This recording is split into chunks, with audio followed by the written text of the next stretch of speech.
Welcome to Neon Rebels Building a Rebellion. My guest today, Argyris, better known as Silverhook, is a London based DJ, producer, and club promoter. He's released a steady run of tracks on several labels and more recently on Amor Records, part of Universal. His releases have built a small but loyal following across streaming platforms and specialist radio. Beyond the studio, Argyris is the co founder of Beef Mince since 2015. I've played there regularly, and I'm also very privileged to call him a friend. Today, we're going to trace how he moved from making tracks at home to getting them signed and released, how that journey led to a publishing deal with Sonoton Music, and what that really looks like from the inside for an independent queer artist. Welcome, Argyris.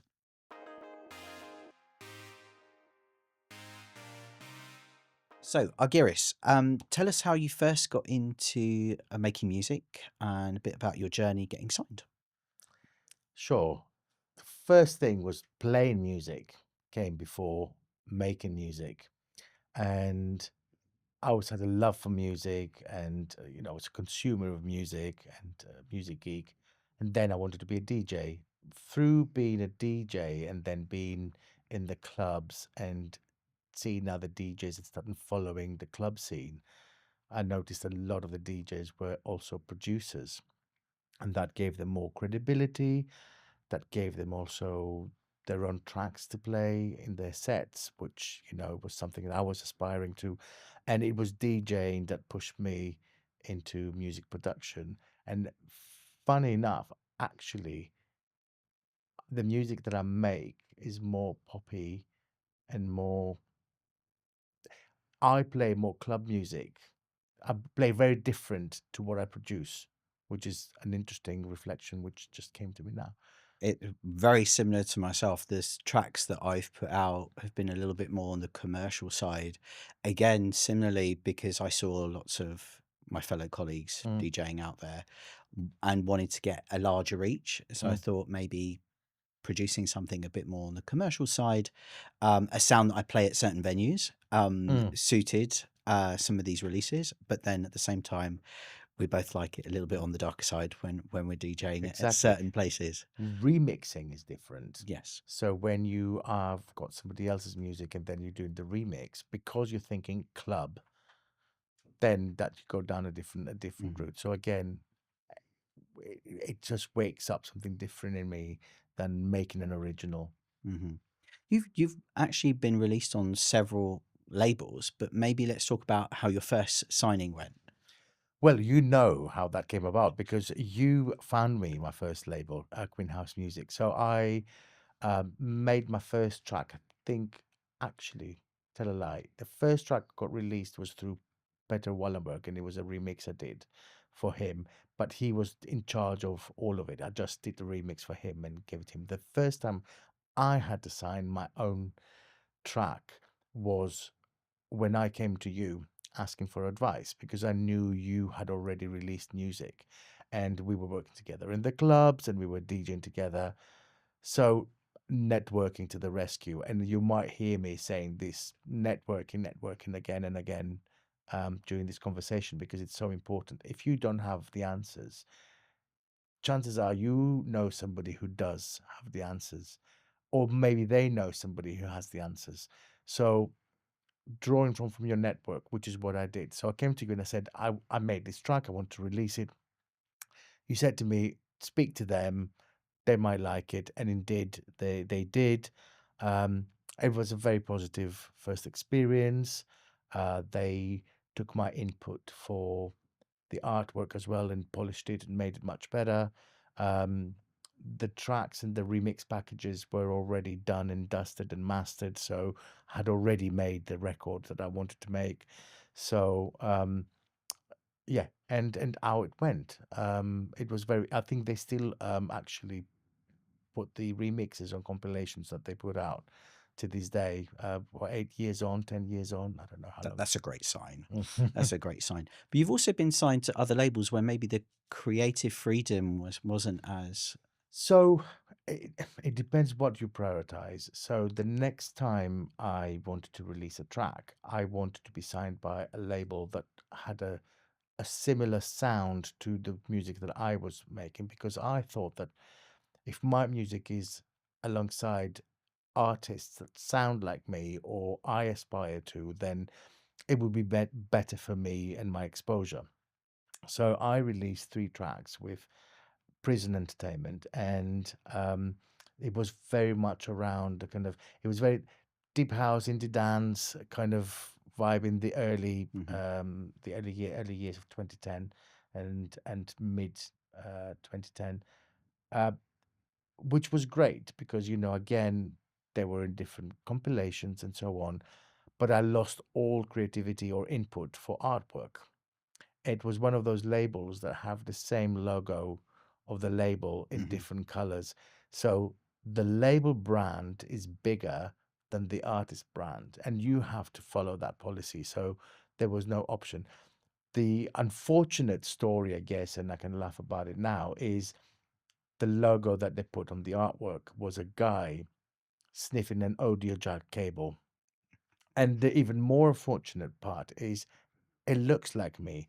So I was releasing records with a picture of me snorting the big audio jack cable on the cover. And I kind of, I got over it. It was fine. But I'm looking forward to be able to re-release or maybe edit some of those tracks from way back and just putting them out again and choosing the picture this time myself. That's been over 5 years now, so it's prime It for is. re-release. Exactly. I have to go back and dig out the contract. I'm pretty sure it was Mhm. 5 years. Then you've had some tracks released on Amore, and my particular favourite being Another World. Tell me a bit more how that came about. So Amor is Elliot, right? So Elias, who's a friend of mine, lives in Greece. I met him through another friend called Tarek. So again, network. Um, he was the A&R manager of Amor, and the first kind of contact that we had was when I did a remix for his track "Let the Sun Rise" with Beth Hirsch. He really loved the sound. He then put an album out himself and he asked me to produce one of the tracks. And that was the first time we kind of worked on an original together, which also went really well. So then, when the Sonoton opportunity came about, making the EP, he was the one that I wanted to work with because we'd already kind of tested the waters and um, we knew we got on musically and um, that it would be a good collaboration because we've already made a track, an original track together, and we've already remixed each other's tracks before. So it was like a safe bet and the collaboration that I wanted to explore further at that point. So that's how it came about. So he was the A&R manager of Amor. Um, he had stepped back from it at that time, but he kind of went back into it for a bit so that he would see the EP through. And so on. So that's kind of how it came about. But the previous tracks released on Amore was again through him. So when we hear Amore, it's Elliot. And you explained to me the process of working with Elliot and the collaboration piece and being remote. How does that work? Because with some others you'll be in a studio together. How does it work with Elliot? Well, the first tracks that I was making were completely, just by myself, following my own vision. Um, but when it came to making the EP and working with Elliot, because he's an excellent writer, very prolific, but he's based in Athens and I'm based in London. So he would work on something and then he'd give it to me, then I'd work on it, and then, you know, um, I'd go to the studio with Massimo, who's the studio engineer and producer that I work with, and then I'd go back, and then Elliot would have notes, or we would write something together. So it would all happen in isolation, where it was like almost like a creative ping pong. I would sit with something, come up with an idea or progress it to a thing, and then I would send it back to him. The annoying thing is he doesn't work with Logic, so every time I would have to export my stems and send him audio files he had to upload, and this back and forth of kind of stem work and having to rename the thing so we knew this is the new thing. So yeah, it was interesting, and he's very much a perfectionist, and not only he's the writer of most of the stuff that we put out, but he's also the vocalist, and he has a particular idea about how he wants to sound, but he's also a producer in himself, so he has ideas, and then I would have ideas on the writing. So it was everybody was involved in everything. We didn't have clear cut roles. But yeah, the collaboration was very much the creative ping pong, Mhm. where I would work, he would work, I would work, he would work. And that with, in particular, with Another World, that was initially one track that then became another. Well, the story of Another World is so the arrangement of Another World was not meant for Another World. It was meant for another track called Like a Flame. So I took the track, I made the arrangement, but it's not the direction that he wanted to take. And that was the only one real kind of disagreement that we had, like making the EP, like all the 6 tracks that we were making. Um, so I said, no, this is a great arrangement. We have to do something with it, So fine, you kind of let's do the other arrangement that you want for Like a Flame. And then I wrote Another World to utilize the arrangement that had come up with Like a Flame.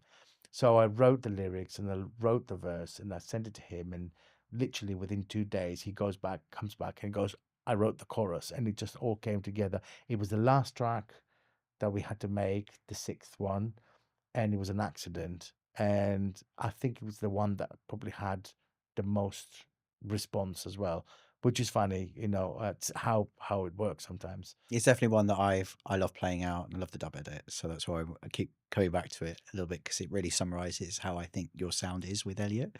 I think it really does encompass what the music you want to put out in my ears, at least. Yeah, it's good. It's good, and it's, as I said, a happy accident where you had to kind of find Mhm. a way to kind of use something that was not going to be used, and then in the end, it ended up being quite good. So we talked a bit about the artistic collaboration, getting signed initially. Is there any sort of learnings that you've got before we talk about the Sonoton deal, which I think is super interesting? Any learnings about your initial first signings that you've had? Because you've had a variety of experiences. Um,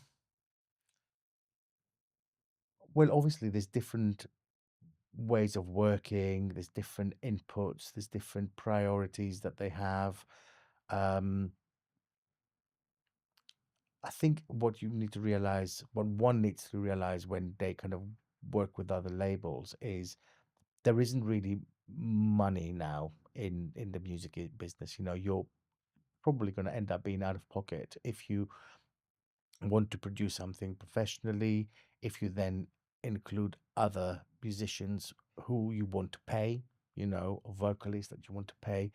So you end up being out of pocket, and you're never going to make money out of making music. It's a hobby, and it's a creative outlet and release. So I would say then prioritize that. If there's going to be something that you end up paying for, it's going to be something that you enjoy doing and you get something out of, because it's not going to be monetized. And why then restrict or compromise the rest? No, no, great advice.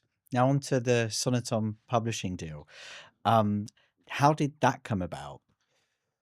So, I know Alex Black, the managing director of Sonoton, for about 25 years now, and he's had a very kind of interesting music career working with labels and being director in really big labels like EMI. Um, so he was then headhunted to be the MD of Sonoton. He moved to Munich, where it's based.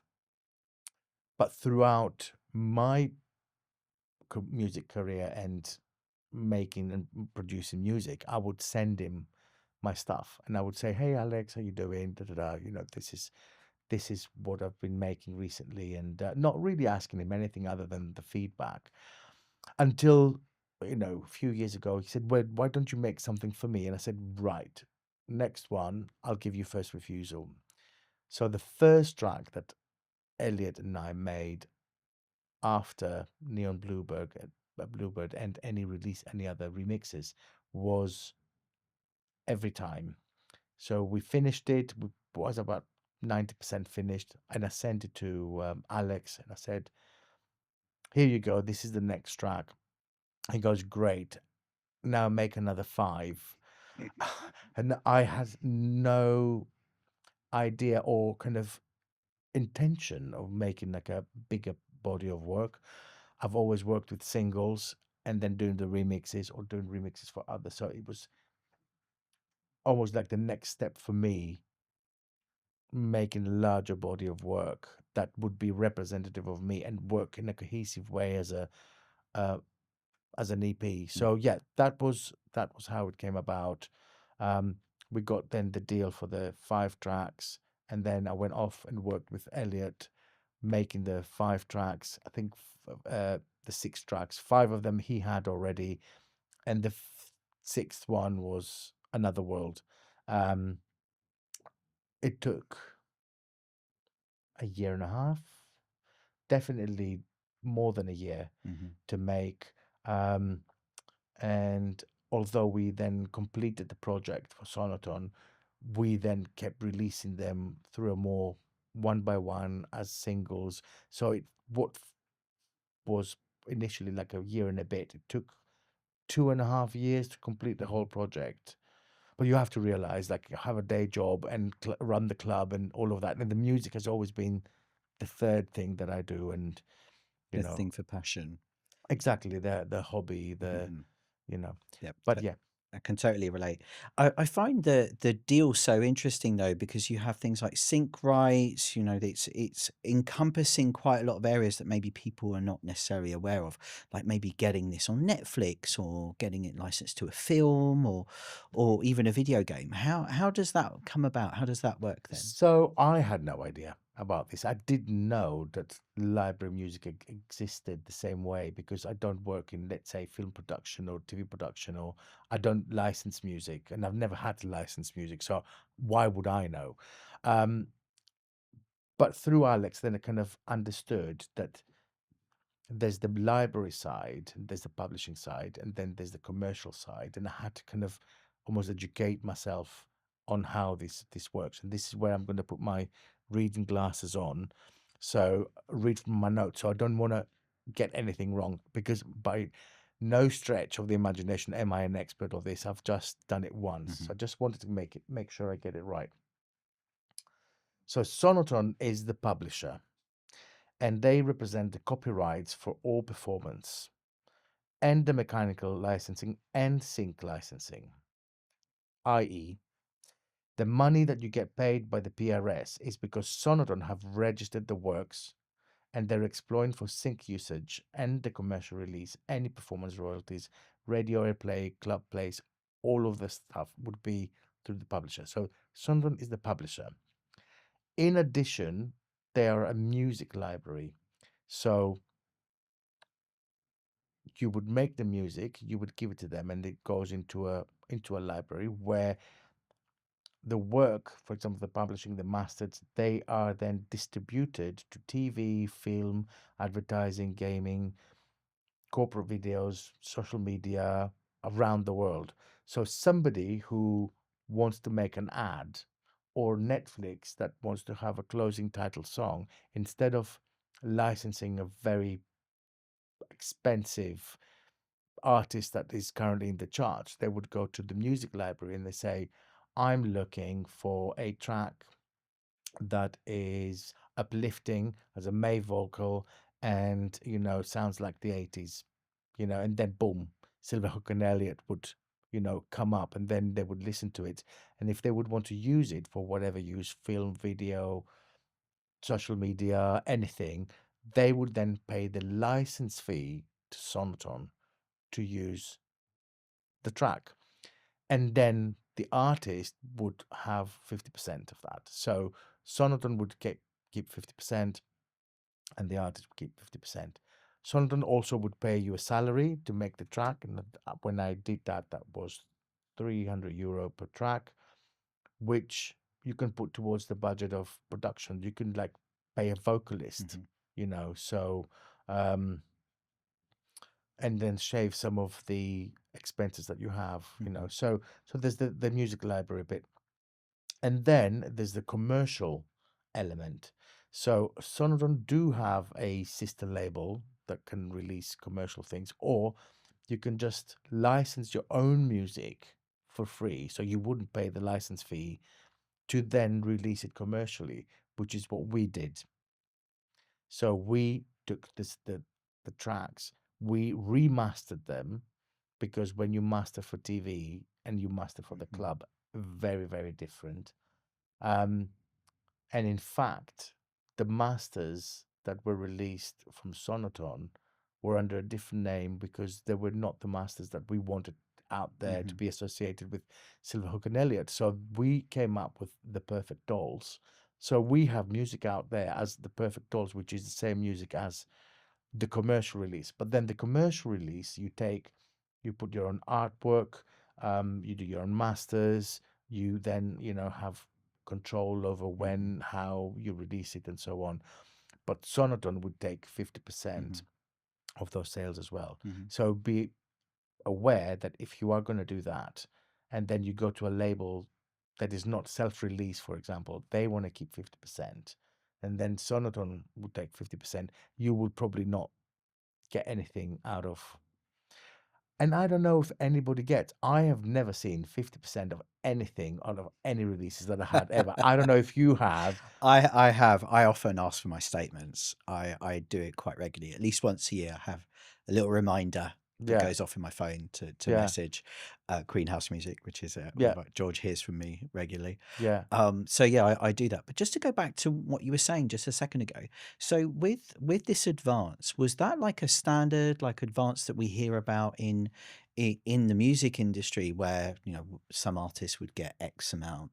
You got €350, but is that 300. are they expecting you to repay that, or was that just this is the This salary is we the give? salary. So, Fantastic. so I know of deals where maybe other expenses could be included or not. But Hmm. the main deal is that you get paid money um, to make that track, and that's €300.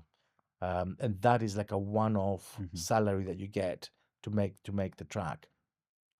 Once the track is made and the license fee, then you get 50% from the Hmm. money. So if, let's say, in 3 years' time, I can get like an email from someone and go, by the way, Netflix picked another world, so here's 5 grand, because that's like 50% of what they Hmm. paid, or whatever. So you could then end up having a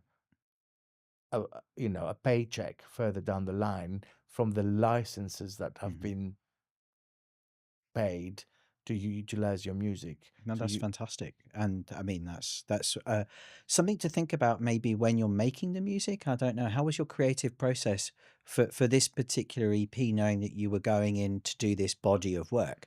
Did that shape how you wanted to make the music? No, no, because again, going back to what we were saying earlier, I'm driven by the creative process and self-expression. Hmm. So the fact that they wanted to release it and put it in the library is a bonus. If they didn't, I would still make that record. So if somebody is a professional musician and they want to keep making money through getting paid to make tracks, or um, generate more license fee payments, you then just need to then pump them Hmm. out, right? And that in that case, you probably maybe compromise some of the way that, maybe because you're not representing yourself as an artist commercially, you might then be doing it in a different way. But to me, that was never Hmm. the thing, because I wanted to express myself. So I'm very lucky that every time we submitted a new track for the 6 tracks, they said, "Can you get it to 80%, and then send us like a demo, Hmm. and then we can then say, yeah, great." And then every time we did, it was absolutely fine. So they never got involved in how we did the arrangement, how we did the mixing. They have a particular way of wrapping up the project, which I can talk about if you want, because Yeah, that's very different. that'd be great. But in terms of making the track and producing the track, I did nothing differently. So then maybe let's talk about how did that wrap up? What is that was that experience like? So when you submit, so first of all, the connection and the engagement you have with the label is far more than anything I've ever experienced. It's very, very professional. You have like pages and pages of contract. It's all done really properly, right? So it's not just somebody sends you an email with a Word document and that's Hmm. it. It's like a proper professional setup. When you submit your tracks, you have to do, of course, the full vocal. You have to do an instrumental. You have to cut the stems in groups specifically, and then you have to also give all the different channels, both dry and wet. So that's a lot of work. When you have 6 tracks, which is really 12 because of the instrumental, imagine doing the stem work twice as groups and as individual tracks.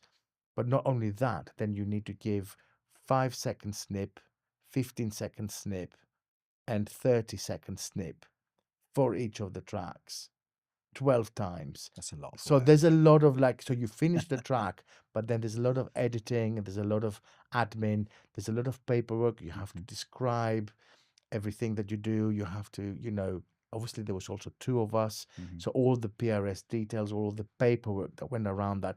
So because it's such a professional get up, you have to do a lot more work. Hmm. Um, but I'm thinking it's worth it, because then the possibility of having the exposure that you'd have in an audience you'd never even reach ever, with your own commercial releases, um, and then be paid for it, and then have a license fee possibly waiting at the other, end at some point. So yeah, it's more work and it's a lot more. The wrap up is just takes so long because there's all these other things to do. But I think it's worth it. You touched upon the pages and pages of contract that you had to review, and you've been signed several times now. And this is obviously a much more in-depth experience. Did you ever get any of them reviewed by a lawyer, or did you get any advice before So signing? I think so Elliot has a lawyer that is specialized in this thing, but from my side, because I'm so close with Alex, like Hmm. trust kind of for me was the main thing. So I knew that it was legit and I knew that it would be okay. Whatever happened, it would be okay because I trusted Alex. Um, and I would recommend that to any other artist who wants to submit work Hmm. to Sonoton because I know that through my experience it was fine and it was okay. So no, I didn't because I trusted the person. Hmm. So it's a very rare thing in the industry or any professional and business relationship to have that kind of level of Hmm. trust with somebody else. Like when we work together, for example, we've known each other for years. We'd never think, oh, who pays the studio? Like we'll work it out. It'll Hmm. all work out, because you trust the person that you're working with. So it's not about covering your Yeah. ass. No, Yeah. absolutely. And it ties neatly to any advice you would give to somebody that wants to go into this type of deal. Obviously, recommending Sonoton is Mm. great, but anything else you would have done differently or that you learned from this experience you want to pass on? I think just be prepared for the paperwork, Hmm. read up on publishing because I went in so cold that I had no idea. But again, as I said, I trusted the process and I just put one foot in front of the other. But you might want to read up on the mechanical sales and the commercial and the publishing and the library and how this works. But um, and also a- ask yourself, do you want to write music so that you could release it commercially and represent yourself as an artist, or is it something that you want to do to make money and have it as a job? And then because it's a very different approach, I think.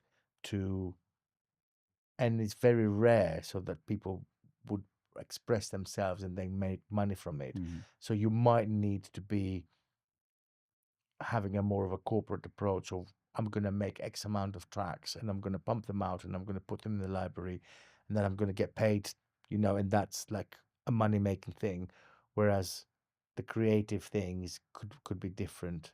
So that's kind of like, think about what you want to get out of it. Is it making money or is it expressing yourself creatively? And it ties neatly to kind of the advice that I've been seeking from others. So if you imagine like emerging queer artists, Mm. what advice would you give them in general, not just towards like a publishing deal? For people who want to make music and release Mhm. music And get signed. and get signed. So I would say listen, first of all, like listen to the things that you respond to and find your references and have your sound, create an identity, find the narrative behind the reason you create and the reason you make music. So that kind of ties into your self-expression and who you are as an artist. So kind of like self-awareness artistically, if you like. That's the first thing. Um, I would say get feedback on your tracks, you know, make the tracks, send them to your friends. I, would always send you a demo and say, making this, what do you think? Or you have your buddies that also are producers and, you'd send people snippets or, get feedback on your tracks. And then the other thing I would say is don't obsess over one track and then spend an eternity perfecting it. It would probably be better to have more tracks that are at 80% because you don't know who's going to respond to what you think is the thing might not be what the label thing is the thing, or you don't know what's going to land and how. So spending hours and hours on how your kick sounds, it's probably not the best investment of time. I would say make it, move on to the next one, and have a pool of tracks, rather than just keep tweaking. Stop calling me out because that's I Yeah. always get stuck on the kick. um, it was not a read. So from the queer perspective Mhm. side, because I think it's really important to touch upon that. Um, I think representation is very important. So you see there's a lot of things that out there that are calling for queer artists, gender non-conforming, non-binary, Mhm. female DJs and producers, people of color. We need to have these spaces. We need to have this, even this conversation between us is like an important, Mhm. important thing happening because although we're talking about all of these practicalities and what my experience has been, everything has been colored through the fact that I Mhm. am a queer artist, and maybe we didn't mention at the beginning, but yes, I'm gay. So it's important to create those spaces, to have the conversations, Mhm. and to have representation. And there are queer labels that are not necessarily labeled as queer, but Mhm. because they are led by queer people and their Mhm. artists that they represent are Mhm. queer. So um, maybe yeah, we should put our name on it and we should represent more. It's definitely where I see like Neon Rebels as maybe separating itself out from others that do exist in the space. It's very much a community led label. In future episodes, I'm going to be looking more at like how to set up the business. For instance, is it something that is more a cooperative? Is it something that is a non-profit? How Mm, does that work? Because I really want to differentiate from how other labels have been set up. There will be an event side, but there is very much more of a community aspect which I want to nurture. Something that I've took out from speaking to you today is very much the network that we have mm, around us, and that I want to be able to open that up to others. What one thing that I wanted to ask you is, look, thinking about through the lens of like a label like Neon Rebels, what are the things you think we should be doing to create that safe space for queer artists? If there's something you would really want to see in the label to do. So I think a lot of people don't know how this works, and a lot of people are afraid of the process, or kind of exploring it. And I think having like maybe a call out for queer Hmm. artists, because I see other people doing it, say, Hmm. um, are you making music and want to have it released? Hmm. Are you queer, and want to be part of a queer label? Hmm. And be part of the narrative as well. So you can do competitions, you could do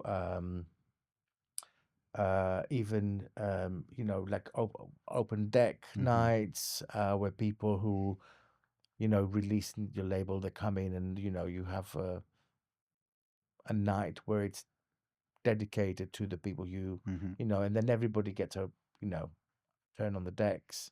um and that's like about the going back to the networking and people meeting people. um and it's about basically opening doors, Hmm. giving opportunities to people who wouldn't otherwise have it. The underground is a wash Hmm. now, because I mean everybody's got you know Logic or Ableton or everything, and the amount of music that's been put out, it's like never Hmm. seen before. So there are people out there and are getting lost in the noise, and people like self-releasing and on Spotify, and Hmm. yeah, just introduce them to a good master guy. That's That's very true. really important. That's very true. Some of the stuff you just mentioned is definitely what we're building up towards. So in March, we'll be having our first like kind of community-led event where it's a mix of, as you said, like a showcase as well as networking. I'm glad we're on the same page here. So spoiler alert. Mm. And then just opening up that network, having an online community. Definitely what we'll call you. And that open decks thing is quite a good idea. Um, but just to kind of close out and looking more towards the future, it's very dark times at the moment. Um, what kind of hopeful thing you're thinking about for the future for queer artists, or even for yourself? What are you hopeful for the future for? So I mean, it's very hard not to recognize that I'm speaking from a place of privilege, because I'm of a certain age. I've got the two jobs that I've got, my day job and my night job, which then gives me an opportunity to be able to have money to use studios, to pay vocalists, to do this. So for somebody who doesn't have that, that's where the real question is. So for myself, I want to continue making music and putting music out, but I think for us as a community is the realization of the rebel element in your label name.